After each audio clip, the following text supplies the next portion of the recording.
Tuesday. Viewers, welcome back. This is David Oliverio, the Preaching Humanist. That is I. I want to talk about tales of atheist activism. So I've had a lot of my viewers of my show now for many years, and fellow atheists always tell me, David, you need to get more videos. You need to explain and tell people about your personal experience out there and what you do.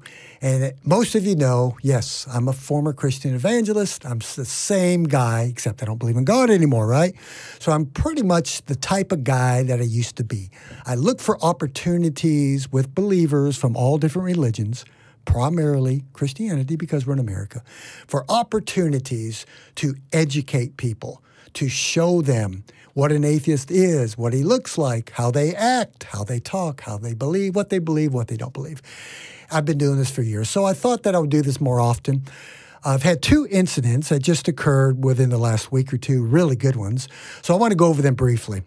I should have taken videos of these, but I didn't have a camera with me, but we're doing more and more of that. I've got some videos of interviews and so forth coming up on some episodes in the near future. So, tales of atheist activism. Just this morning, this is Sunday, just this morning, I was at the laundromat down the street. We live in South Austin in a nice little apartment, and our dryer went out about 3 or 4 weeks ago. I'm laundry boy, by the way. Christine and I have different chores. We make it equal, right? So I'm the laundry boy, the vacuum boy, and I do different chores, and she does different things too. So instead of paying for a repairman, I'm kind of broke right now. So I thought I don't want to go pay for a new dryer, so I'll just take my clothes down to the laundromat 2 blocks down the street.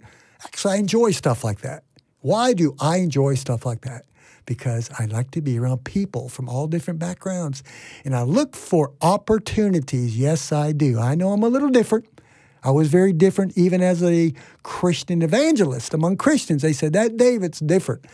But I always look for opportunities to show people what an atheist looks like and to educate them, because most of them have no idea. So this morning, went down to the local laundromat, had my clothes already washed, our clothes in a big giant bundle, and I was putting it in the dryer. So I noticed a woman about my age. Her name is Janet. For the last 3 Sunday mornings in a row, we've said hi to each other. We've exchanged a few words here and there, opened the door for each other, helping each other with our clothes, whatever. And I noticed she had a big King James Bible last week, and I was thinking, wow, this would be a great opportunity to talk to her. So this morning I had my chance. Oh, this is awesome. So she started it like Christians always do with me, but I look for opportunities. Keep that in mind. So we started talking, and I had a Steven Pinker book, the Enlightenment Now book with me. She had her Bible. So I said, hey, there's a picture of her, Janet, sweet lady. And I took a picture of her, and she was a little frightened. She was afraid that I might tell people that she's a fellow atheist. I said, no, Janet, I'm not. I just want people to see that you can get along and treat people with respect from a different worldview. So Janet said something to this effect, well, I'm having a blessed day, and I'm about to go to my church. So, again, she started it, and I've always listened for these opportunities. I said, oh, okay, so we got into our dialogue. I started doing my regular Socratic method. And after a few minutes, after asking her how she knows this to be true and so forth, the same old stuff I get. Well, it's in the Bible, Jesus this, Jesus that. I asked her the riddle of obligation, which I like to do. I said, Janet, you're a sweetheart of a person, I can tell. I've seen you here, and I've seen you talk to people. You're very friendly. Your son comes with you, and so forth. And she was very friendly, nice. So I asked her, I said, what do you think would happen if you did what I did 28 years ago? When I let belief in God go, and I was no longer a Christian. And I explained to her I used to be an evangelist and so forth. And, of course, she gave me the answer that most Christians give me. Oh, I would probably be a bad person. I couldn't survive without my Jesus. So it went on and on with her for about 30 minutes. And I went on to get my clothes. And when I was leaving, I took a picture of her, gave her a hug, and she said she liked me, and I said I like her. She goes, but I'm still praying for you. Now, here's the interesting part. She had her Bible there. And I said, she said, David, what happened to you? So I explained to her, I put aside childish things. I grew up. I tested God. I said, it's all in my show. I go over this in detail. So I had an opportunity, and boy, I took it, and it was a blast. I had a whole laundromat full of people, probably 15, 20 people in there, walking by, listening to our dialogue. I said, Janet, you have your Bible with you? She goes, yeah. Let's test this book to see if it's true. She goes, what do you mean? I said, you have never met an atheist before. She goes, no, never. I said, what do you think right now?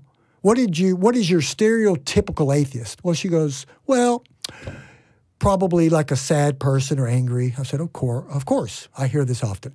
So I took her to Romans chapter 1, and instead of just hounding her and preaching to her, I read it to her gently, and I said, I want you, Janet, to answer me as I go through this description of what the Bible says literally about those who do not believe in God, me. I'm going to read it for you, and I want you to ask yourself this question. Am I, you know me a little bit now, we've talked, you've seen me engage in dialogue with people every Sunday morning now for the last month, drying my clothes there. You've seen me be very friendly, opening doors for people, saying good morning to strangers and carrying on friendly conversation. That's just how I carry myself. It's my personality. You've seen this in me. She goes, yes. Okay. Now, I want you to ask yourself this as we go through Romans chapter 1. Do you think I, as an atheist, am capable of doing what this book really says? This gives a description. So I begin to read Romans chapter 1 for her, verse by verse, and I had people all around coming by listening. I had some people stopping listening and saying, this is interesting. So I took an opportunity to educate a woman about my age, we're almost the same age, in our early 60s, to educate a woman who never once had talked to an atheist. She's been in church her whole life, a fundamentalist, evangelical Christian, one who takes this book literally like I used to do. I opened this up to her, and by the way, there's nothing to be afraid of, people, when you talk to Christians. They're not going to kill you. I haven't been shot yet. Well, it's possible. But she was very sweet, and I began to teach and educate this woman who had never once had anybody question her beliefs. Now, remember, she started it, okay? She's a good person. I said, look, Janet, you and I both agree. We want to end racism. We agree on all that. We want to remove social and economic inequalities and so forth.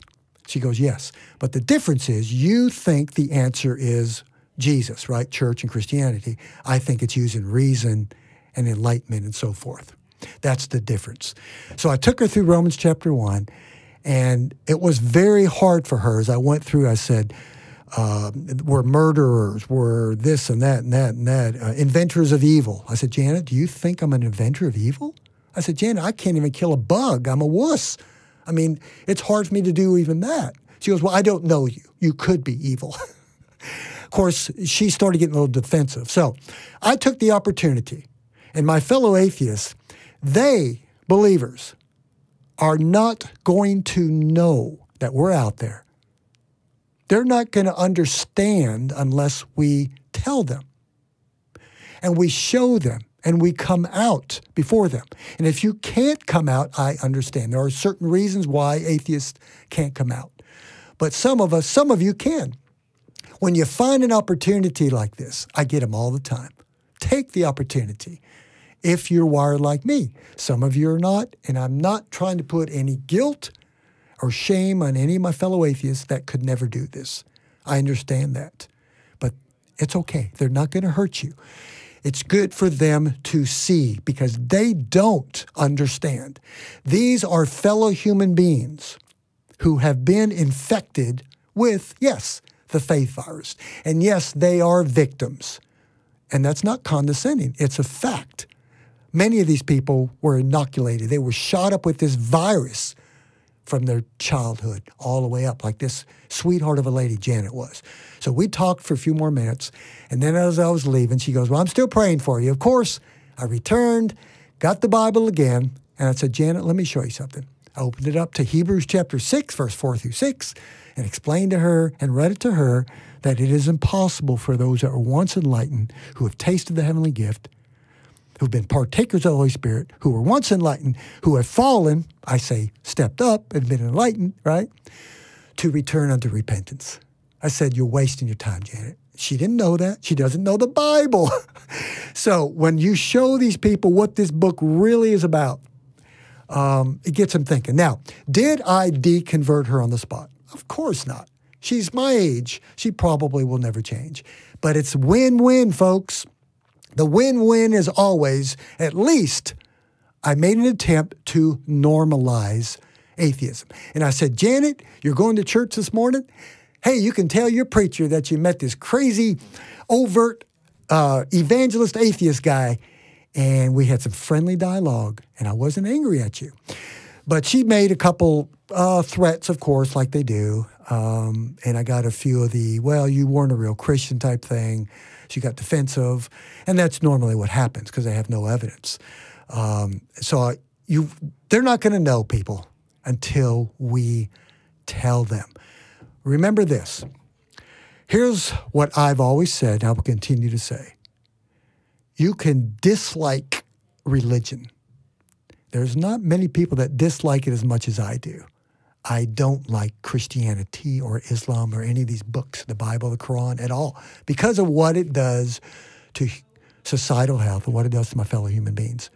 But we must be driven by compassion, empathy, and sympathy for people that are still bound by these religions, this mental tyranny, this fear that they have of leaving, which she explained to me very clearly today. She could never leave it because she's afraid of hell and so forth.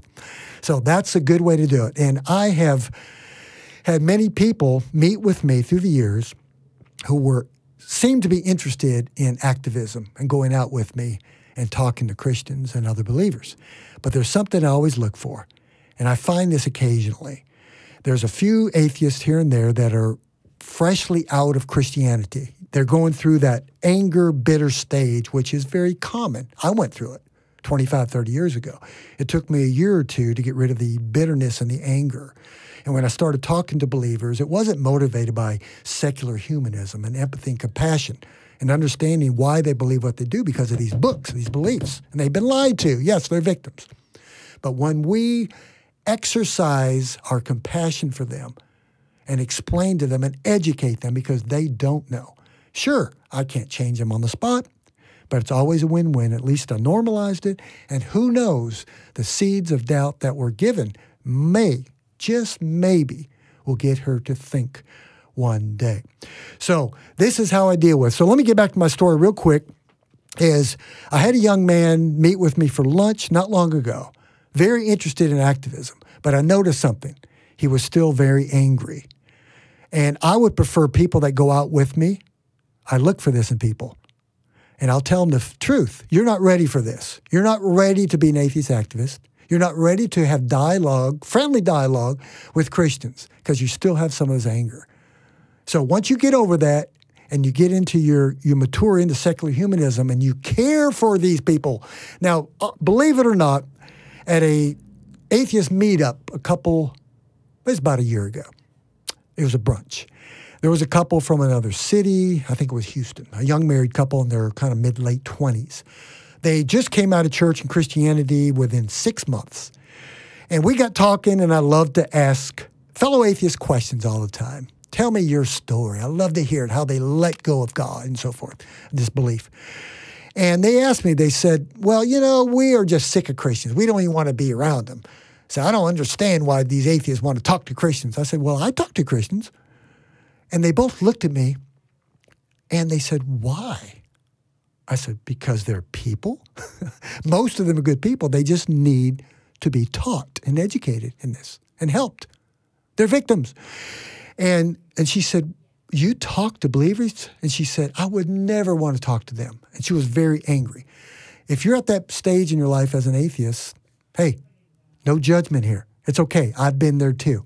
Wait till you get over that. Wait till you grow into your empathy and sympathy for other people, and then you can engage in that. And one more quick one, I know I'm going a little bit long, is about a week or two ago, I was at an Apple store on the mall here in Austin to get my iPhone fixed because I'm a moron with technology.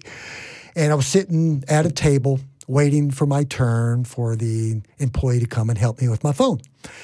And there was an older gentleman sitting next to me in his 70s at least 10 years older than me. And I knew by his verbiage, his body language, the way he was talking to other people in the table, there were probably 6 or 7 of us sitting around this table, that he was out on a mission, just like I used to do, looking for people to convert. He was a retired Baptist deacon. Long story short, he looked at me and we started talking, and he said, well, he said, I've been married for, I don't know what he said, 50 years or so to the same woman, and I'm blessed. Oh, here's an opportunity. Again, tales of atheist activism. What a beautiful opportunity to get this man to think and to normalize atheism. I said, oh, you mean like the Christian God? So I said, well, actually, I am an atheist.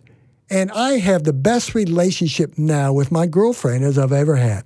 Even back when I was a young Christian evangelist in the 70s and 80s, when I was married to a Christian woman. That didn't work very good. Now as an atheist with my girlfriend, we're both atheists, I'm happy, and I've never been happier before, and we have a great relationship without a God. And he looked at me, he said, that is impossible. It is impossible for an atheist to be happy. Now, a lot of my atheist friends would say, when he said that, they'd get either angry, they would either give him the middle finger, or they would cuss him out and yell at him or whatever. No, what an opportunity for this man to be educated. And I said, sir, with a big old smile on my face, I said, you're wrong. Actually, I am very happy. And here's how you find happiness. So I began to educate. Didn't have a Bible to show him this stuff. I would have loved to do that. That would have been awesome, but I didn't. So I think we need to remember, look for these opportunities. And this is what I do all the time, to put a face on atheism and look for those opportunities to educate people. And there's no better way, face-to-face dialogue. So I'll come back some other time with some more tales of atheist activism. So have a wonderful day. Thank you for watching.